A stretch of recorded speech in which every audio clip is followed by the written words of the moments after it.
የእግዚአብሔር ቃል ከስንት ሺህ ዓመት በፊት የተናገረው ቃል በቃል የተፈጸመባቸው ቤተ እምነት ቢኖሩ ሌሎቹም ቢኖሩ የኢትዮጵያ ኦርቶዶክስ ቤተክርስቲያን የእግዚአብሔር ቃል በቆላስይስ መጽሐፍ ምዕራፍ 2 ከቁጥር 16 ጀምሮ የሚናገረው ቃል በቃል ተፈጽሞባቸዋል ማለት ነው። እንዴት ብንል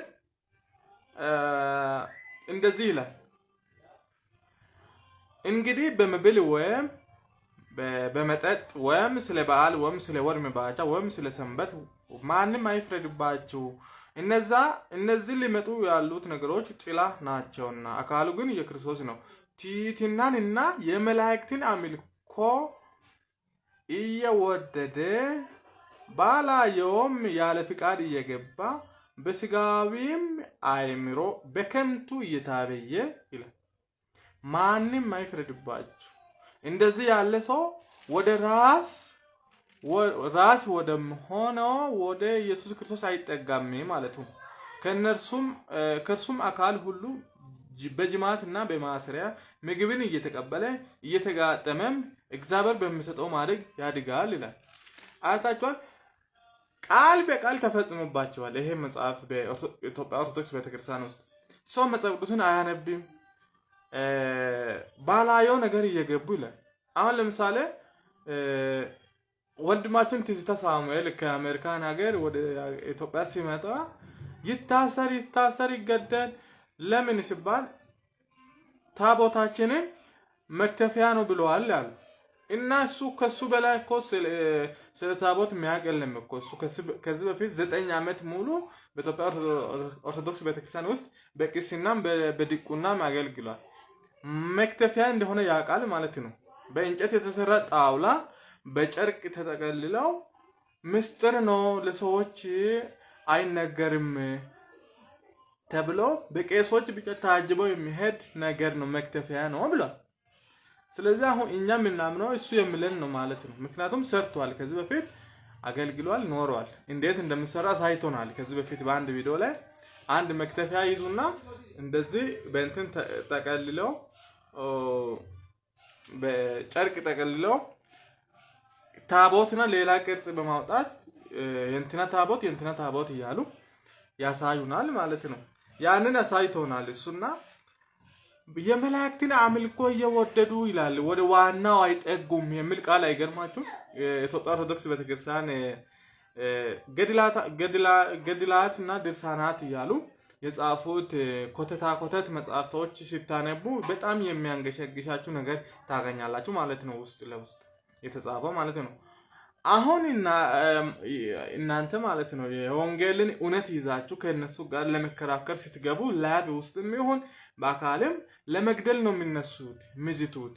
ይታሰር ይገደል አሸባሪ ነው የሚሉት እና ይሄ የሚገርማቸው ነገር ሌላ መንፈስ እንደተጠናወተባቸው የሚያሳይ ምልክት ነው ማለት ነው። ምክንያቱም ዘፋኞች ሲሞቱና የተለያየ ጣት የተከመረባቸው ሰዎች ሲሞቱ በክብር ነው የሚሸኙት ማለት ነው። በቅድስት ሥላሴ ቤተክርስቲያን ውስጥ ይቀብራሉ ማለት ነው። ወንጌል ለሚሰብኩትን ግን አሳዶ ለመግደል የሚጥሩ አደገኛ መንፈስ ያለባቸው ሰዎች ናቸው ማለት ነው። ምክንያቱም አውቆ አይደሉማ እነሱ የሚሆኑት ሌላ መንፈስ ነው ከኋላ የሚሰራባቸውና ምንድነው ባላዩት ነገር እየገቡ ይላል። አሁን ለምሳሌ መክተፊያ እንደሆነ ሶም ድንጋይ ይሁን እንጨት ይሁን ምን ይሁን አያውቁም ኦርቶዶክሳውያን።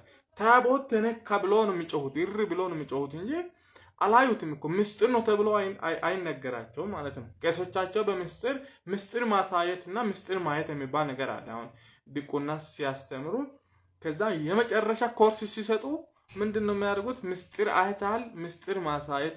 ምስጢር ያየ ሰው ዋና ኦርቶዶክስ ሆኗል ተብሎ ይታሰባል ማለት ነው። ምስጢር ተብሎ የተደበቀ ነገር አለ ማለት ነው። እዛ ለማንም የማይነገር የተደበቀ ምስጢር አለ ማለት ነው። የምን አይነት ምስጢር ነው የሚመስላችሁ? አሁን ሲታስቡ ኦርቶዶክስ ተከታዮች ምስጢር ነው ለእናንተ አይነገርም።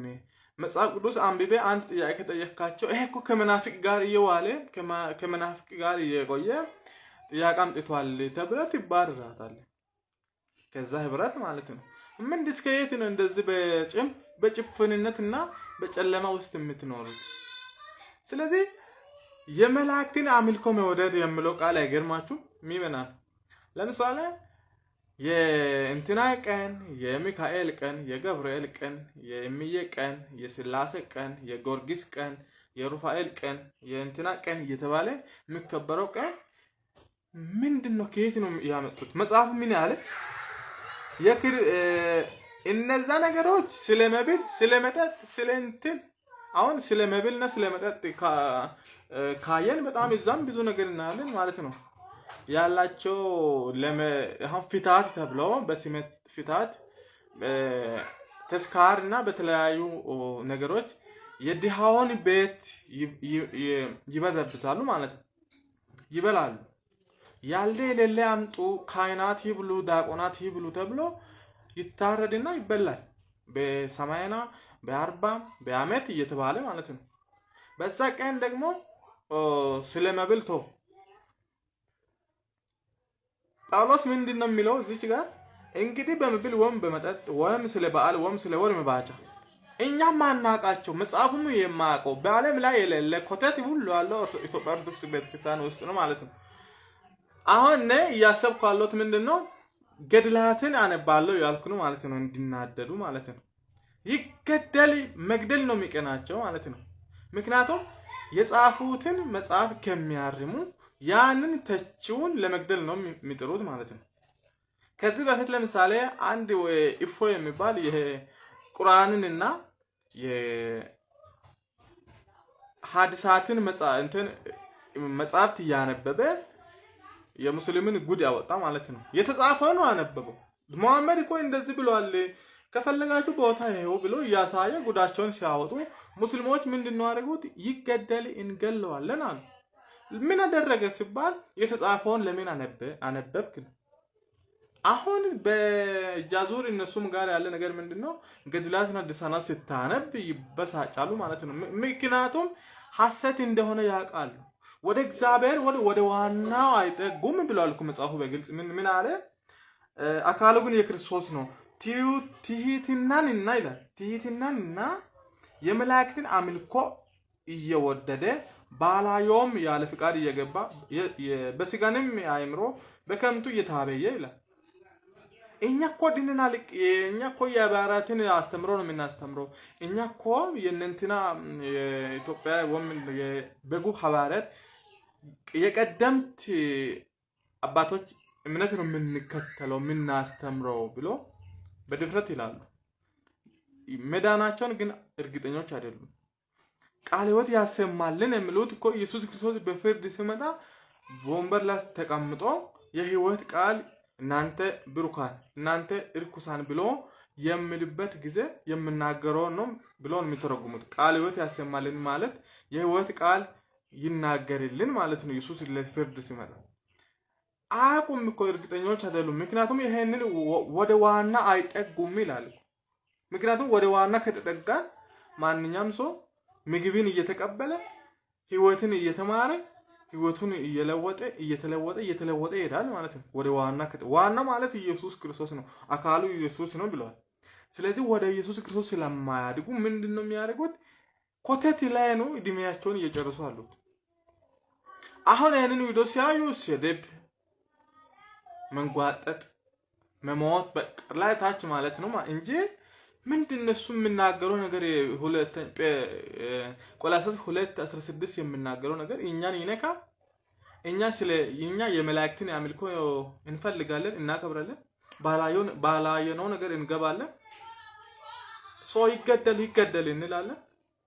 ወደ ዋና ተጠግተናል፣ ወደ ኢየሱስ ተጠግተናል ወይስ በነዘበነ ተረት በጭፍን እየዞርን ወይ በጭፍን ጥላቻ ተወጥረን እንደ በርባን ይፈታልን ሶዮ ይገደልልን ብሎ እንደ ጮሁ ሰዎች እየጮህን ነው። ምንድነው ቆይ እኛን ይነካል ብሎ ወደ ኋላ አያስቡምና ይገደል ማለት ነው የሚቀናቸው።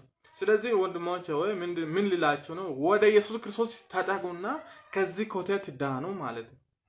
ከዚህ ከማይሆን ነገር ዳኑና በኢየሱስ ክርስቶስ በጊዜ ይመኑና እረፉ። መዳናችሁን ሄዳችሁ አሁን እዚሁ ዓለም ላይ ሆናችሁ አረጋግጣችሁ ኑሩ። ደስታን ይሰጣል ከክርስቶስ ጋር መኖር ነው።